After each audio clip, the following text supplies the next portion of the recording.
Welcome back. As we approach September 11th, 20 years since the deadliest terrorist attack on U.S. soil, every day this week we are sharing stories of heart and heroism. After the planes crashed on 9/11, we had a lot of healing to do. Some of that happened by doing whatever we could for firefighters, the profession that marched up the hundreds of steps in the Twin Towers and ultimately gave their lives helping victims.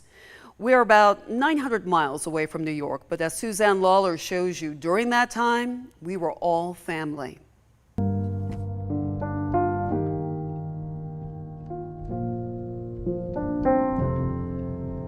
When 9/11 happened, we had a range of emotions. We wanted to help, we wanted to do something. Some of us prayed, others rolled up their sleeves to give blood. And when Central Georgia firefighters asked for money to take to New York, people willingly opened up their wallets. I'm out here today to help the firefighters' families in New York. This is video from 2001, at a time when America mourned the almost 3,000 that died on 9/11. They also felt extra gratitude for first responders that rushed into the Twin Towers and never came back out. They were just holding money out, waiting to get to the buckets or the boots. People realized we were under attack and they need help. They need help now, not tomorrow, not the next day, now. Peach County Fire Chief Jeff Doles and Assistant Fire Chief Timothy Bechtel helped to put together the drive that involved stations from 6 surrounding counties. The effort lasted day and night through the weekend, and they figured they'd raise maybe a few $1,000s. You can tell by this picture that didn't happen. And we wound up collecting $89,000.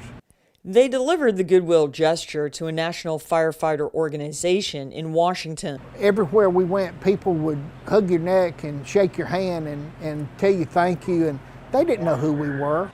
It just didn't matter. We were grateful to everyone who drives a truck or rushes into an emergency. The Central Georgia crew was thankful for the appreciation, but they couldn't imagine how their next stop would affect them for the rest of their lives. We visited Ladder 24 and engine number 1. They're known as Midtown Madness.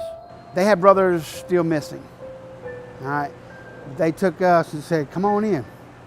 We appreciate y'all being here." Mutual respect, love, and empathy for one another. The company from Manhattan steered the visitors to the place that the enemy attacked. I can vividly still remember the smell right now. Horrific images that will live with the Georgia delegation forever. But they also latched on to something they couldn't fathom before such a trying time in American history.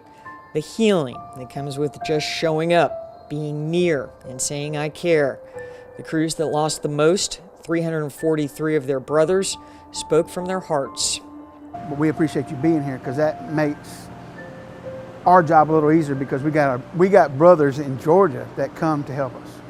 And that to me set and hit home, especially when you see the busloads of firemen going to ground zero and they're out the window hollering, "Thanks for being here." And I'm just glad that God gave me a chance to be a part of it. Suzanne Lawler, 13 WMAZ News. And all of the photos and the patches sit in a shadow box. There's also a slip of warm paper a driver that stopped to give money and the fund drive gave to the firefighters. It was floating in the wind at ground zero and the man picked it up. Everything, the patches, pictures, and that piece of paper sit in a shadow box in the Peach County Fire Station number 1.